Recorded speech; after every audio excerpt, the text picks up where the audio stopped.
নমস্কার, ঈশান বাংলার prime time সংবাদে আপনাদেরকে স্বাগত জানাই। আপনাদের সঙ্গে রয়েছি আমি অপরাজিতা। প্রথমেই দেখে নেব প্রাইম টাইম শিরোনাম।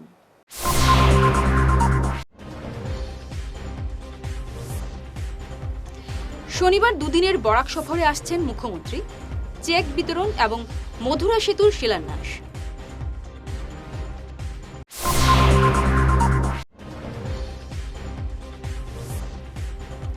কুড়ি ডিসেম্বর দুদিনের অসম সফরে আসছেন প্রধানমন্ত্রী মোদী।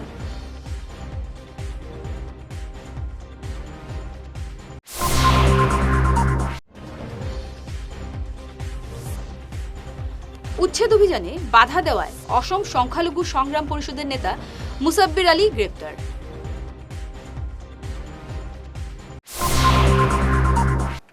এবার প্রাইম টাইম বিস্তারিত খবর। 6 এবং 7 ডিসেম্বর দুদিনের বরাক সফরে আসছেন মুখ্যমন্ত্রী হিমন্ত বিশ্ব শর্মা। এই সফরে তিনি মহিলা ক্ষমতায়নে জোর দিয়ে কাছাড় এবং হাইলাকান্দি জুড়ে একাধিক মুখ্যমন্ত্রী উদ্যমিতা অভিযানের চেক বিতরণ করবেন। 7 ডিসেম্বর মধুরা সেতুর কাজের সূচনা করবেন মুখ্যমন্ত্রী। এই সেতু বরাক উপত্যকার যোগাযোগ এবং অর্থনীতির ক্ষেত্রে এক নয়া দিগন্ত খুলে দেবে।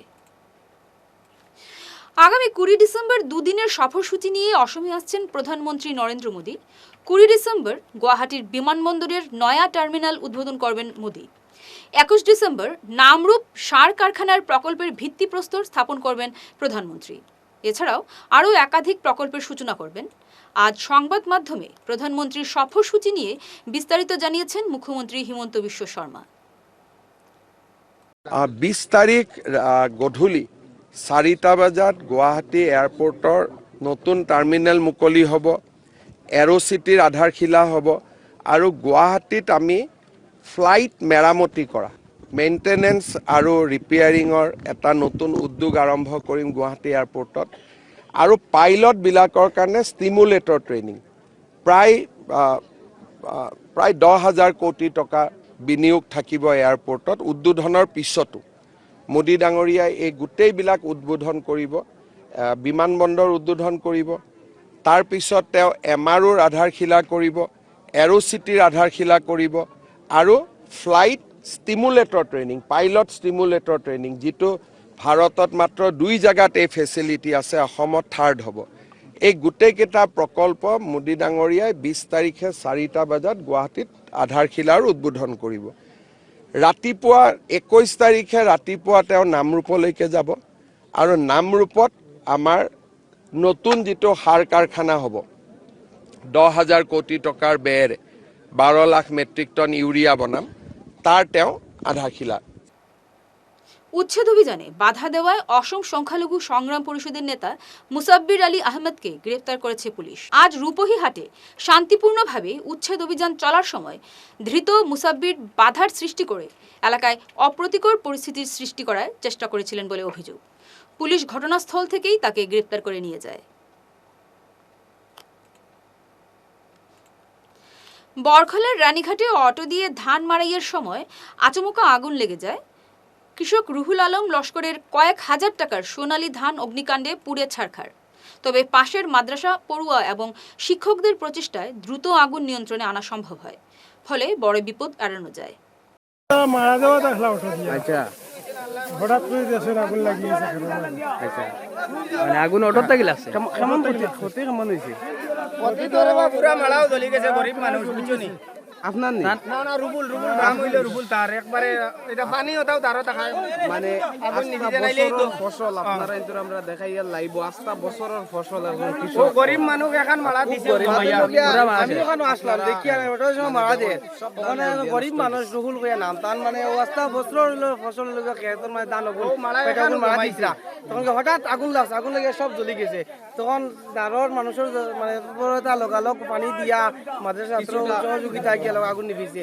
আমি এখন বর্তমানে কোথাও কই আছে মানে আমরা মানে একটা সহযোগিতা আছে, গরিব মানুষ তাহলে কিরকম ভাবে মানে একটা সহযোগিতা করিয়া সাহায্য করিয়া তান মানে জেলা ক্ষতি না হয় তা আমরা ওগুলো কিনে আমরা বর্তমান প্রশাসনের দৃষ্টি আকর্ষণ করিয়া এবং আমরা মেম্বার পঞ্চায়েত যারা আছেন তারাও দৃষ্টি আকর্ষণ করিয়া, যেহেতু আমরা এখন গরিব মানুষের তো ফসল নষ্ট হয়েছে, যে একটা গরিব মানুষ কিলা চলা যায় কিলা তারা তো বিবি বাচ্চা আছে, তারা জেলা ফেটে দুটি আমার বাদ জেলা দেওয়া যাচ্ছে। আমরা লোকের চেষ্টা করবো ইনশাআল্লাহ তারা লোকে মাতিয়া। আর আমি এটা নিউজের মাধ্যমে কইয়ার কথা যেন আমরা প্রশাসনের কাছে আমরা দৃষ্টি আকর্ষণ করি।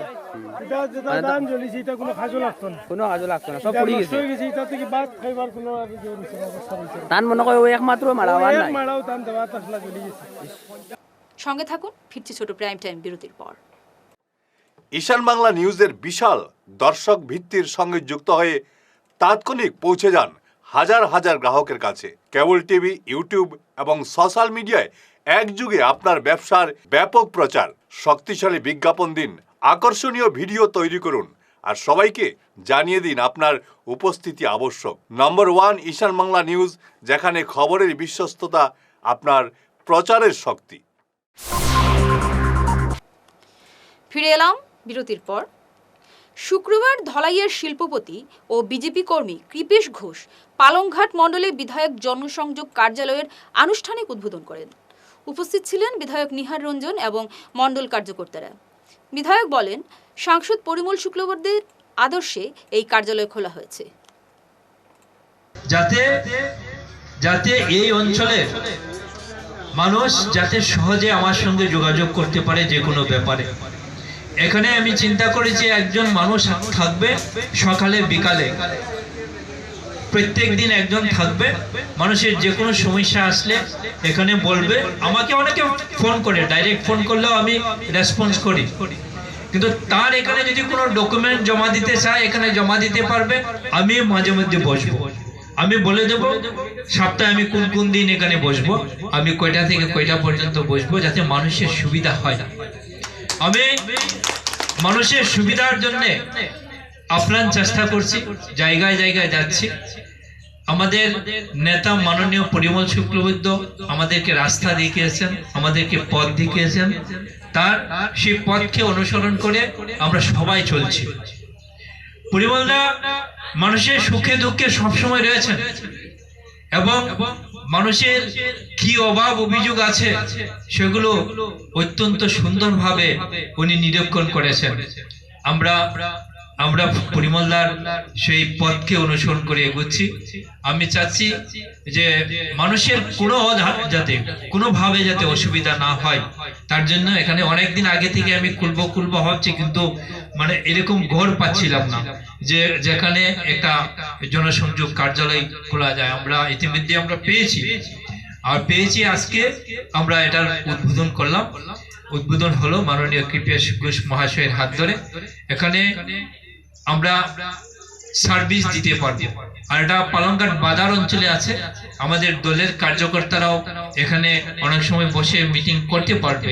আমাদের মন্ডল অফিসটা এখান থেকে আর একটু ভিতরে আছে, হ্যাঁ, কিন্তু এটা বাজার অঞ্চলে আছে। এটা সব দিক থেকে সুবিধা হবে। আর পরিশেষে আমি বলবো, শ্রী শ্রী রাধারমণ গোস্বামী জিউর 111তম পূর্ণ আবির্ভাব তিথি উপলক্ষে 3 থেকে 5 ডিসেম্বর শিলচর রাঙ্গিরখাড়িতে 3 দিনের উৎসব সফলভাবে উদযাপিত। 111টি প্রদীপ প্রজ্বলন, বাউল সঙ্গীত, দীক্ষাদান এবং নগর পরিক্রমা এই উৎসবকে আধ্যাত্মিক ঐক্যের প্রতীক করে তুলেছে। জয় রাধারমণ। আজ আমরা প্রভুপাদের সব ভক্তবৃন্দ শিষ্য একত্রিত হয়েছি রাঙ্গিখাড়ি মদনমোহন পার্কে, যে জায়গাতে শ্রীকৃষ্ণ চৈতন্য গৌরাঙ্গ মহাপ্রভুর জন্ম আবির্ভাব তিথি প্রতি বছর উদযাপন হয়। সেই জায়গাতেই আমরা প্রভুপাদের 111তম জন্ম উৎসবের জন্য আমরা সমবেত হয়েছি। আজ প্রভুপাদের জন্ম উৎসবের অধিবাস এবং আগামীকাল জন্ম উৎসব। আগামী পরশু শুক্রবার উৎসবের পূর্ণা হবে, তারপরে বৈষ্ণব বিদায়, মহন্ত বিদায় করে সমাপ্তি ঘোষণা করা হবে। যে উৎসব আমরা 1997 ইংরাজি থেকে আরম্ভ করেছিলাম। প্রথম আরম্ভ হয় নীলমণি বর্মনের বাড়িতে, তারপরে আমরা চলে যাই পাবলিক হায়ার সেকেন্ডারি স্কুলের মাঠে বিগত বছর। শেষে আমরা চলে আসি নেতাজি হাই স্কুলে, কারণ আমাদের কোনো পার্মানেন্ট জায়গা নেই। তো এইবার আমরা স্কুলে পরীক্ষা থাকাতে আমরা এই জায়গার, এই ভূমির যে মালিক শ্রীযুক্ত অঞ্জন রায় মহাশয়কে বলার পরে উনি বলেছিলেন যে আমি কোনো কাউকে আমি জায়গা দিই না, জেনারেলি কালী পূজা দুর্গা পূজা, কিন্তু যার উৎসব করবেন, যার নাম বলেছেন রাধারমণ গোস্বামী, আমার কোনো আপত্তি নেই, আপনার উৎসব করুন। ওনার একান্ত উৎসাহে আমরা এবং আপামর জনসাধারণের সবাই উৎসাহে আমরা ব্রতী হয়েছি। জানি না প্রভু কতটুকু আমাদেরকে সাফল্য মণ্ডিত করে তুলবেন, ছবি তার কৃপার উপর। এবং আমরা চাই শিলচরবাসী, বিশেষ করে বরাকবাসী বা শিলচরবাসী যারা আছেন, সবাই যেন আগামী পরশুদিন আসেন। এখানে দীক্ষা হবে, আমাদের মহাপ্রসাদ বিতরণ করে দীক্ষা দেবেন প্রাণকৃষ্ণ গোস্বামী মহারাজ, এবং মহাপ্রসাদ কালকে সারাদিন চলবে, আগামী পরশুদিনও চলবে, বিকেল 5টা 6টা অবধি চলবে। তো আমি সবার কাছে অনুরোধ করছি, যারা আছেন সবাই জন্য এসে একটু মহাপ্রসাদ নিয়ে আমাদের কৃতার্থ করুন। জয় রাধারমণ। কাটিগড়ার রাধারমণ আশ্রমে বুধ এবং বৃহস্পতিবার দুদিন ধরে প্রভুপাদ শ্রী শ্রী রাধারমণ গোস্বামী জিউর 111তম আবির্ভাব তিথি উদযাপিত হয়। বিপুল সংখ্যক ভক্তের উপস্থিতিতে উদয়স্ত হরিনাম সংকীর্তন ছিল প্রধান আকর্ষণ। এই ধর্মীয় অনুষ্ঠানে প্রায় 1,500 ভক্ত মহাপ্রসাদ গ্রহণ করেন। প্রতি বছরের ন্যায় এবছর 111তম প্রভুপাদ রাধারমণ গোস্বামী জিউ আবির্ভাব তিথি আমরা উদযাপন করছি রাধারমণ সেবক সংঘ সিদ্ধেশ্বর কাটিগড়া। এবছর আমরা উদয়স্ত কীর্তনের ব্যবস্থা করেছি। উদয়স্ত মহানাম সংকীর্তন, এখন পর্যন্ত 3টি কৃষ্ণ কীর্তনের দল অংশগ্রহণ করেছে আমাদের এখানে। বাঙ্গা, কালাইন এবং চেরাগি বাজার 3টি দল। মধ্যাহ্নে মহাপ্রসাদ বিতরণের ব্যবস্থা আমরা করেছিলাম। এখন পর্যন্ত প্রায় 1000 ভক্তবৃন্দদের মধ্যে মহাপ্রসাদ বিতরণ করা হয়েছে।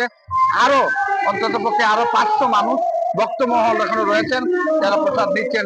আমাদের সঙ্গে অনেকেই রয়েছেন, সবাই আমাদের সাপোর্ট করছেন। প্রশাসন রয়েছে, কাঠিগড়ার সার্কেল প্রশাসন বা বিভিন্ন যারা আমাদের আজকের এই অনুষ্ঠানে আমন্ত্রিত ছিলেন, যারা কিছু রয়েছেন, তারা আমরা সবাইকে সাদর আমন্ত্রণ জানাই, অভিনন্দন জানাই, কৃতজ্ঞতা প্রকাশ করছি যে সবাই যেভাবে আমাদেরকে, অসংখ্য মানুষ, অসংখ্য ভক্তমহল যারা আমাদেরকে সহযোগিতা করেছেন, তাদের সবাইকে আমরা আমাদের রাধারমণ সেবক সংঘ সিদ্ধেশ্বর কাঠিগড়ার পক্ষ থেকে সবাইকে জানাই কৃতজ্ঞতা প্রকাশ। গতকাল ছিল আমাদের অধিবাস, শুভ অধিবাসের মধ্য দিয়ে আমরা শুরু করেছি। আজকে দিনব্যাপী উদয়স্ত কীর্তন, মধ্যাহ্নে মহাপ্রসাদ বিতরণ, আগামীকাল থাকবে বাল্যভোগ, থাকবে নন্দোৎসব থাকবে। এই নন্দোৎসবের মাধ্যমেই আগামীকাল আমাদের অনুষ্ঠানের সমাপন। নদী থেকে গট বেড়ে জল আনা হয়েছে। এটা আমরা ট্রেডিশনাল, প্রতি বছরই আমাদের ভক্তমহল যারা মা বোন রয়েছেন সবাই যান, সবাই গিয়ে নদী থেকে, আমরা বরাক নদী থেকে গটের জলটা নিয়ে আসি। এক ঝলকে প্রাইম টাইম শিরোনাম আরও একবার।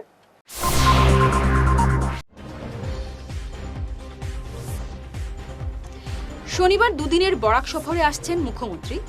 চেক বিতরণ এবং মধুরা সেতুর শিলান্যাস।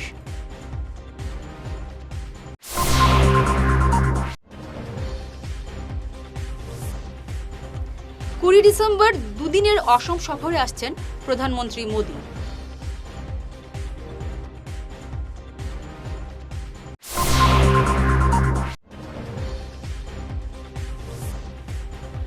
উচ্ছেদ অভিযানে বাধা দেওয়ায় অসম সংখ্যালঘু সংগ্রাম পরিষদের নেতা মুসাব্বির আলী গ্রেপ্তার।